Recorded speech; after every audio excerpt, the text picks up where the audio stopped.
With hydration and water, you've spoken about the necessity for water, and you've spoken about, you know, the quality of water is really important. Yeah.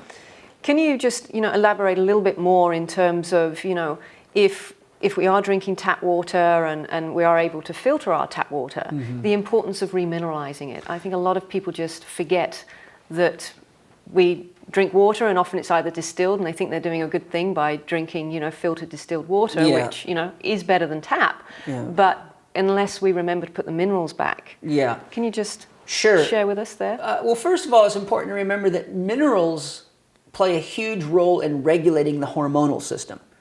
So if a person's drinking water that's demineralized, it actually leaches the minerals out of their body. It acts like a solvent. Water is the chief solvent. Remember, the best solution for pollution is dilution, and water is nature's chief solvent. So one, getting enough water in your body is critical for cleaning waste and chemicals out of the body. If the water is just standard tap water or demineralized water, it often has a low pH, meaning it's more acidic. Since the environment's already quite toxic, even just walking around outside, we've got, you know, nuclear waste flying around, we've got industrial waste moving around in the jet stream. So it's safe to say that, you know, even when you're standing in the middle of a forest somewhere today, you're breathing a lot of toxins that wouldn't have been there even 100 years ago. So keeping the water content high to clean your body out is very, very important.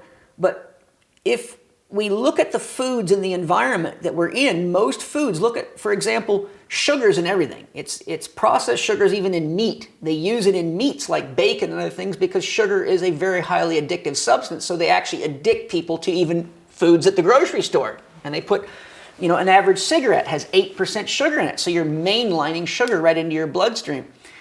So one of the important things about putting minerals in water is that salt in particular, high quality sea salt, salt is an alkalining substance.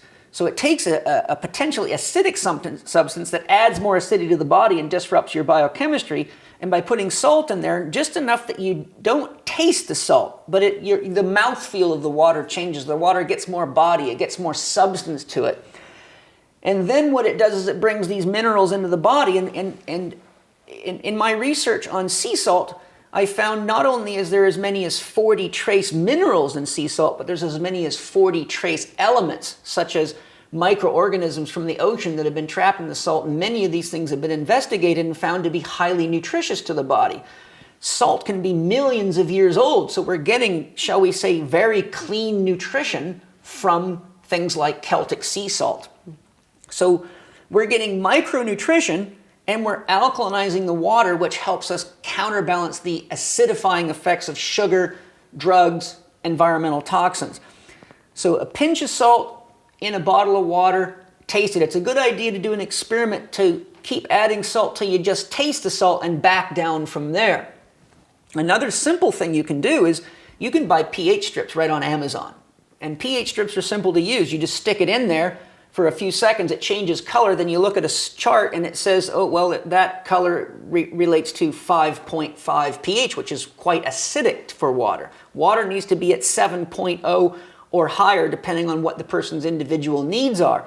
So by using a pH strip, you can test water wherever you go. If you buy a bottle of water out of a machine, for example, you can test it. And if you find most of them are going to be too acidic. So all you got to do is just have some sea salt in your briefcase or your pocket. You just put a little pinch of sea salt and you can retest. You want to bring that water up to anywhere between 7.0 and even 8.5. And if the water is too alkaline, you'll probably notice that it doesn't feel good in you. If it's too acid, it won't feel good in you. But by practicing these little practices, you learn to have a relationship with your body, and your body starts giving you these sensations like, I need more salt in my water, or that's too much salt. All these practices I'm talking about, they're very, very unique because they bring you into a relationship with your body. We've got a culture where people have better relationships with their iPhones and their computers than they do with their bodies.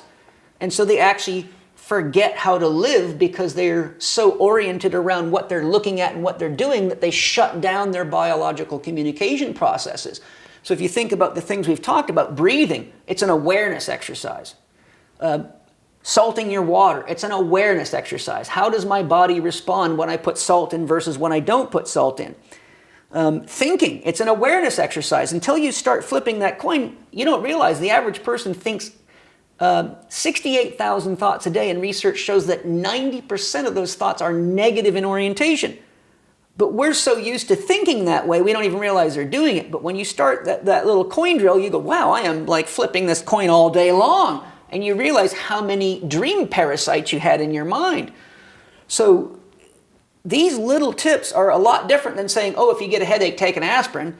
Or if your back hurts, put on this massage cream, it'll take your pain away, because none of those things actually fix anything or teach you anything. This is not only simple tips to make you feel better, this is simple tips to teach you how to live better.